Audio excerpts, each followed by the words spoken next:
Kaya po, patuloy po natin ihanda ang ating puso't isipan.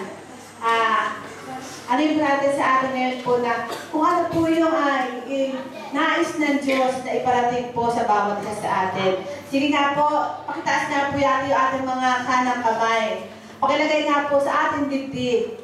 Tapos pakisabi po sa Panginoon, Lord, tinatanggap ko po ngayon kung ano man po yung nais mong isasabi sa amin. Tatanggapin po namin ito na maluwag sa aming kalooban.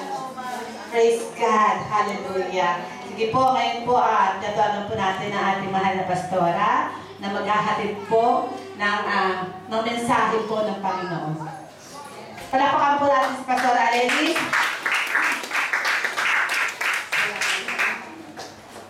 Thank you, Lord. Napakabuti ng Panginoon. Amen po ba? Ang Diyos na ating pinaglilingkuran ay mabuti. Amen? Amen. God is good all the time, and all the time, God is good. Mabuti po ang Diyos. He deserves our best clap offering. Palapakan po natin ang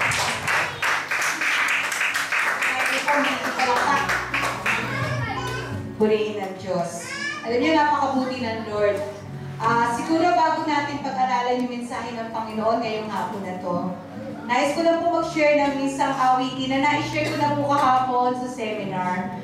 Masyadong malapit po sa akin puso ang awitin ito kasi dito po ay nakapaloob dito yung katotohanan na ang Diyos sa araw-araw ng buhay natin, kahit marami tayong problema, lagi pa rin tayo mayroong pagpapala, biyaya at kabutihan nararanasan sa Diyos. Amen po ba? Amen. Amen?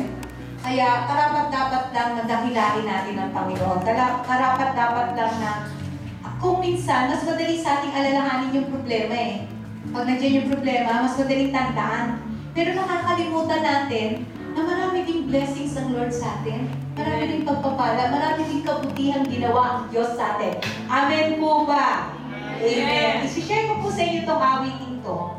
I want you to learn the song. Talagang awitin po natin to na may buong puso. No? Pasadahan po natin pagkatapos isang pasada pa para sa kalahatan. Na nagsasabi, Lord, sabi ganyan, salamat sa mga biyaya mo. Lagi kong iisipin kabutihan mo, hindi ko lilimutin. Tapos sabi ko, Lord, marami kong ginagawa sa buhay ko, nagagalak ako na marami kang mabubuting bagay na ginagawa. Dakila ka, O Diyos. Nagpapasalamat ako at dapat ka lamang buhay. Thank you, Lord. Thank you, Jesus.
Tunay na ikaw ang karapat-dapat na maitaas sa gawain ito. Ama, napakabuti mo sa iyong mga anak. Minsan lang hindi namin ito napapansin at minsan nakakalimutan dahil sa dami ng mga problemang kinapapalooban namin na nararanasan sa buhay. Pero Lord, kahit maraming mga negatibong bagay na nangyayari sa buhay, ang sino mang tao na nagbibigay ng tiwala sa iyo, Panginoon, kailanman ay hindi mapapahiya. Those who put their hope in the Lord shall not be put to shame. Hindi kami mapapahiya, Panginoon, dahil kami ay nagtitiwala sa iyo. Lord, kung kaya ng isang natural na magulang alagaan ang kanilang mga anak, mas kaya mong gawin ito sa amin. Anumang bagay na pinasasangkutan namin din, Lord, kinapapalooban namin, anumang sitwasyon, kaya mong ayusin ang aming buhay, Panginoon. Ikaw lang at wala ng ibang pa, Diyos. Ikaw lang ang tanging nagmahal sa amin ng todo-todo, Panginoon. Walang makakapantay, walang makakatulad. Ikaw lang ang nagmamahal ng totoo sa amin, Diyos. Lord, sa hapon na ito, mangusap ka sa iyong mga anak. Ibigay mo ang iyong salita. Mangusap ka sa aming puso. Buksan mo ang aming isipan, ang aming puso, ang aming espiritual na tenga. Sa pangalan ni Jesus, anumang gawa ng kaaway, anumang panggugulo sa kaisipan, spirit of confusion, spirit of apathy and indifference, I just come against you right now in the name of Jesus. In the name of Jesus, you have no place here, you have no power, you have no authority to work in the midst of God's people. In Jesus' name, in Jesus' name, I rebuke you. In Jesus' name, espiritu ng panggugulo, espiritu ng sakit ng karamdaman, espiritu of infirmity, espiritu ng panghihiya, espiritu ng kung ano pa mang pakiramdam na hindi maganda, sa pangalan ni Jesus, sa pangalan ni Jesus, pinalalayas namin ang lahat ng mga panggulong espiritu. In the name of Jesus. In the name of Jesus. And we just welcome the spirit of revelation and power, the spirit of understanding, ang espiritu ng pagkaunawa lamang ang aming wina-welcome sa lugar na to. Ang espiritu ng pagbibigay ng kaliwanagan ng isipan. Lord, maging ang aming kapatiran na mga hindi nakakaalam ng Tagalog na salita, Panginoon. Lord, wala pong language barrier sa iyo. They will know in their spirit, Panginoon. Sa espiritu nila, mararamdaman nila, it's not by might or by power, but by the Spirit of the living God. Nakikilos sa kanilang espiritu na ikaw ang Diyos na buhay, na kumikilos sa aming kalagitnaan, Panginoon. Lord, alam namin aabutin mo rin ang aming mga kapatid na mga Japanese, Lord, kahit medyo mayroon pong difficulty sa pag-translate, sa pag-communicate, Panginoon. Pero Lord, alam po namin wala imposible sa iyo. Sa kanilang espiritu, mararamdaman nila ang pagkilos mo, Panginoon. Thank you, Jesus. Thank you, Father God. Thank you, Holy Spirit. Sa mga sandaling to, Ama, patuloy ka mag-usap sa iyong mga anak. Patuloy mo kami buksan, Panginoon, at bigyan ng pagpapala ng iyong salita. Panginoon, sa iyo po namin maingat at binabalik ang lahat ng kapulihan, kalwalatian sa matamis at dakilang pangalan ni Kristo Jesus. Ang lahat ng anak ng Diyos ay magsabi ng malakas na Amen! Alakan natin si Lord! Thank you, Father God. Thank you, Amen. Thank you, Lord. Okay, bago tayo dumako dun sa title ng aking i-share sa inyo sa hapon na to, tingnan po natin itong isang jajan! Karawan na ito. Ay, hindi sumukay. Ulit. 1, 2, 3, go! Jajan! Ayan. Ayan. Okay. Pakitranslate natin ito sa mga iba kung ano yung pictures. Pero parang maiintindihan naman nila, di ba? So, ano po yung nakalagay dyan? Paghihiwalay ng basura. Ganda ng topic natin. Segregation o paghihiwalay ng basura. Ano, dito may nakalagay biodegradable. Tapos non-biodegradable. Recyclable. Alam mo, sa totoo lang, dati nung sinishare ko to, ang sinasabi ko lang biodegradable tsaka non-biodegradable. Yung pala, meron din recycle. Dito sa Japan siguro. Yan. Kasi may recycle. Okay. Ito mga pictures sa ano natin. Alam nyo, sa Philippines kasi nung una, hindi uso to, di ba? Sa Pilipinas, o mga Pinoy. Di ba?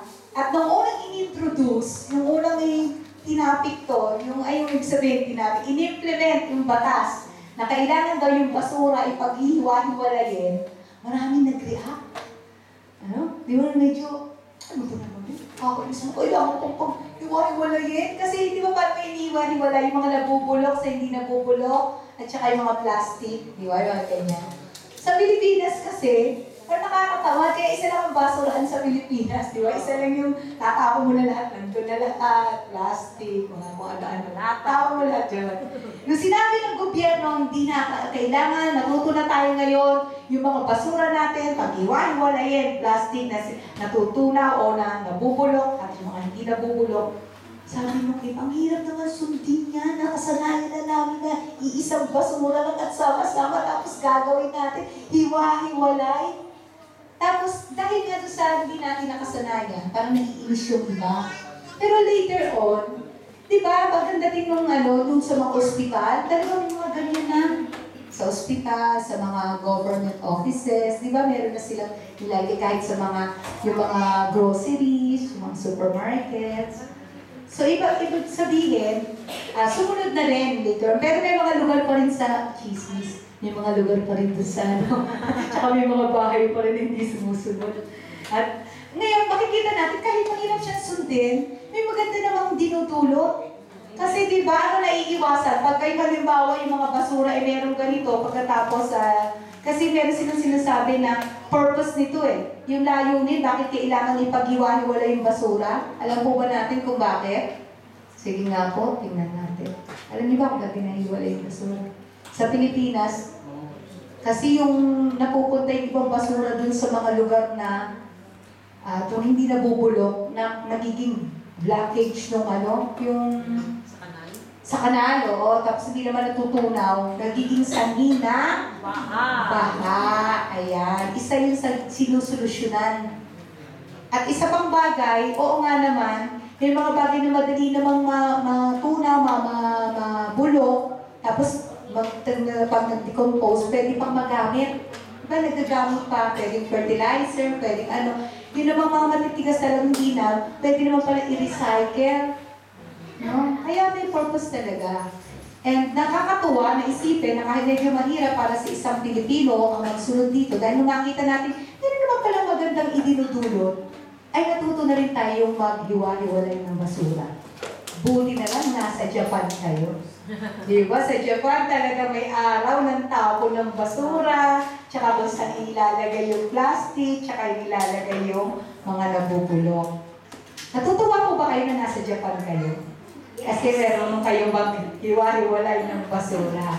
Ayan. Ngayong hapon na to, ang ating topic ay may kinalaman sa paghihiwalay.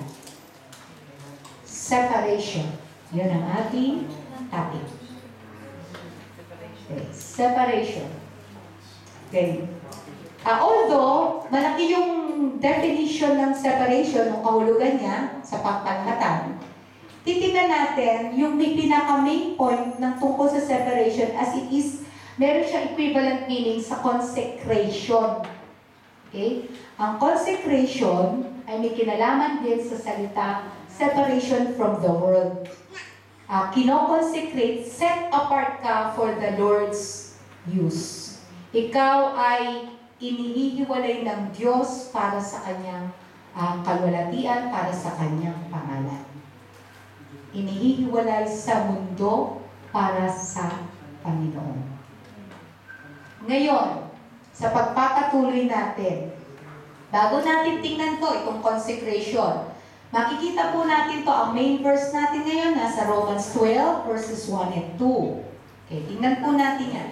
Roma 12, 1 hanggang 2. Ang sabi sa English, anong version to, Ate Cha? NIV? Or, therefore I urge you, okay, NIV to. Okay, sabi po dyan, sabay-sabay po nating basahin, Romans 12, 1, 2. Therefore, I urge you, brothers and sisters, in view of God's mercy, to offer your bodies as a living sacrifice, holy and pleasing to God. This is your true and proper worship. Do not conform to the pattern of this world, but be transformed by the renewing of your mind.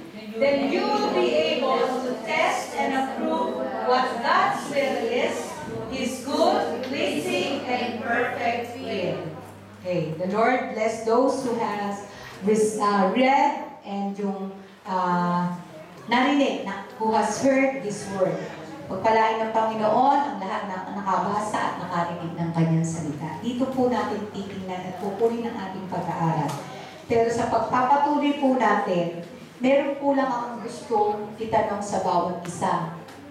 Okay. Kapag narinig po ninyo ang salitang separation o paghihiwalay, what's the first thing that comes to your mind? Ano yung unang-unang bagay na pumapasok sa isip mo? Pag narinig mo yung salitang hiwalay o paghihiwalay, ayan, may mga nakakala. Di ba?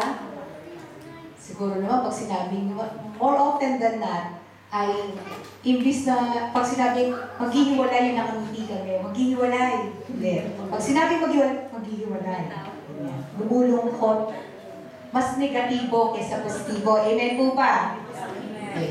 Pero, ngayong hapon to, titingnan natin, pwede rin naman palang tingnan ang paghihiwalay na positibo. Okay? Merong mga positibo na paghihiwalay at meron ding negatibong paghihiwalay. Pero dahil sa mas malamang sa hindi na tayo ay pag inisip natin o narinig natin sa itang hiwalay, malungkot agad. So yung negative muna ang titingnan natin. At titingnan natin kung ano yung katotohanan na nakapaloob dito sa mga negatibong paghihiwalay na to. Ang isa sa most common sin ng paghihiwalay ay yung paghihiwalay sa loob ng pamilya. Divorce. Diba? Pag narinig mo ba yung divorce, masaya ka, malungkot? Negative, diba? Negatibo, malungkot. Kasi naghihiwalay ang mag-asawa. Pag naghiwalay ang mag-asawa, may tendency rin, kumbaga hindi lang sila yung nasasaktan. Pati mga anak nasasaktan. Diba? At kadalasan kasi hindi, mas malaki pa ang epekto sa anak. Minsan kasi pag malaki ka, yung ikaw yung mag-asawa kayo, masakit sa inyo, pero dahil kayo medyo may edad na, may isip na, yung mga batang walang kamuang-muang, mas masakit sa kanila yun. Hindi lang sila maka-reklamo, kasi no choice sila. Ayan na kayong dalawa, naghiwalay na kayo. Ngayon, minsan, meron ding, bukod sa divorce, sa loob ng pamilya, meron tinatawag na broken family, di ba? Nagkakaroon ng broken family.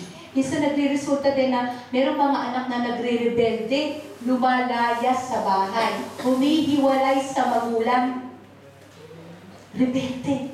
Kasi ayoko na lagi akong tinitingnan, lagi akong pinapagalitan. Meron din naman na talagang inaapi-api. Naaapi, kaya lalayas sa loob ng tahanan. Separation. Negatibo po ito, malungkot. Tapos, meron din naman na ang nararanasan ay yung pagkawala ng trabaho. Alam niyo po ba yung pakiramdam na meron kang hawak na envelope, punong-puno ng lamang pera? May pera. May pera, makapal-kapal pa. Wow, may pera. But how would you feel kapag yung envelope na yon na merong lamang pera ay last pay mo na pala? Separation pay. Kahit naman sa tambak na pera yan. Kahit ko isa-isa ako may pera ako, kaya lang last pay ko na pala ito, separation pay ko na pala. Huling sweldo. Kasi hihiwalay ka na doon sa, tinanggal ka na sa trabaho. Kalungkot. Di po ba? Ngayon, dito sa mga sinabi ko mga kalungkutan na naidudulot ng paghihiwalay, everyday living, common sin, common na eksena nakikita sa tunay na buhay. Amen po ba? Nakikita? Nagdudulot ng sakit. How much more, itong babanggitin kong isang bagay. Yan kasi, yung mawalan ka ng trabaho, pwede ka uli magkaroon ng trabaho. Diba? Panandalian lang. Yung pamilya mo na na-divorce, pwede pagkatapos mo magkaroon ng panibagong pamilya na naiiayos, naiisa-ayos. ginagawa ng Panginoon, pinagbubuklod uli, kung di man yung the same family, maaari nakatagpo ng ibang family, na sila ang binless ng Panginoon, nagsama ng maayos. Yun naman mga anak na napahiwalay sa magulang, maaari natauhan, nauntong, natuto, bumalik sa magulang. So may mga pangyayaring gano'n. Pero what if ang klase ng separation ay separation paghiwalay ng permanente? Like death. Kamatayan. Okay. Pag tayo napahiwalay sa magulang o sa asawa, kahit na paano yung hiwalay na yun masakit, pero mas masakit pag ang nagpahiwalay sa atin, kamatayan. Amen po ba? Amen. Bakit? Kasi permanente ito. Physical death. Okay? Humihiwalay yung ating mga asawa, yung ating anak. Hindi na natin sila makikita. Sa kaisipan natin, sa normal na kaisipan, pag hindi ka Kristiyano, yun ang kaisipan natin. Ang physical death, ang word na death o kamatayan, ang literal meaning din yan ay separation, paghihiwalay. Pag sinabing physical death, yung kaluluwa, ang tao ay tatlo. Meron siyang katawan, ito, physical. Meron siyang kaluluwa, soul, na nandun yung isip, nandun yung damdamin, yung feelings, at nandun yung kalooban, yung nagdidesisyon. Meron siyang mind, meron siyang will, meron siyang emotions. Yun yung kaluluwa. At merong espiritu. Ito yung nakikipag-ugnayan kay Lord. May heart, may spirit. Tatlo. Ngayon, physical death, ibig sabihin, itong katawan, inaalisan ng kaluluwa at espiritu, naghihiwalay. Pag naghiwalay po sila, alam niyo yung, di ba, ihinto ang tibok ng puso, pagkatapos, mawawala ang hininga. Physical death. Pero, gusto kong tandaan ninyo, ito yung separation na masakit. Pero, kapag ka ikaw ay nananampalataya sa Panginoon, itong physical death na to ay para lang natutulog ka. Pero hindi talaga natutulog. Kung ibig sabihin yung katawan mong physical ay nandyan, balik sa das, sa alabok. Yung kaluluwa mo haharap sa Panginoon. Pwedeng sa Lord, sa heaven, pwedeng sa hell, sa inferno. At yun yung tinatawag na spiritual death. Or death. Ang spiritual death, kapag ang iyong espiritu ay hiwalay sa Diyos, walang komunikasyon. Pag hindi ka born again, spiritually dead ka. Whether you like it or not, pwedeng buhay ka, ang physical, pero pag wala ka kay Lord, spiritually patay ka. Pero, meron pa rin solusyon yan, kaya may gospel, kaya nag-share ng Word of God, para hindi ka maging spiritually dead. Pwede ka pang masave. Kasi pag hindi ka naligtas dito, pwede kang magkaroon ng tinatawag na eternal death. Paghihiwalay sa Diyos ng forever and ever. Wala nang katapusan. Yung physical death, yung iba sa atin pwedeng mamatay. Pero sabi sa Biblia, hindi lahat mamamatay. Meron ding mananatiling buhay pagdating ni Jesus. Ibig sabihin, pag dumating si Jesus, pwede tayong kunin ng buhay. Yung mga patay sa Panginoong Jesus, kukunin ulit, mabubuhay maguli, kukunin, mawawala dito. Mawawala sa isang pansamantalang pagkakataon. 7 years, wala tayo dito. Okay? So, merong solusyon ang physical death. Merong mamamatay, merong mabubuhay. Yung physically dead naman na nasa Panginoon, maghihintay lang tayo, kukunin tayo ng Panginoon, tutubusin to. So, ito ay may solusyon. Yung spiritual death, may solusyon din. Pwede ka rin, yung espiritu mo ay buhayin ng Panginoon. Kung patay ka ngayon sa harap ng Panginoon kasi wala akong relasyon sa Kanya, bubuhayin ang espiritu mo ng Panginoon kung siya itatanggapin mo sa puso mo, sa buhay mo bilang Panginoon at tagapagligtas. Si Jesus lang ang pwedeng magbigay ng buhay na espiritual sa pamamagitan ng espiritu. Pero, pag inayawan mo lahat ang binibigay na solusyon ng Diyos sa iyo ngayon, yung pangatlo, wala na lusutan. forever na hiwalay ka na sa Diyos. Hiwalay ka na sa loved ones mo, sa iyong mga minamahal. Hiwalay ka pa sa Diyos.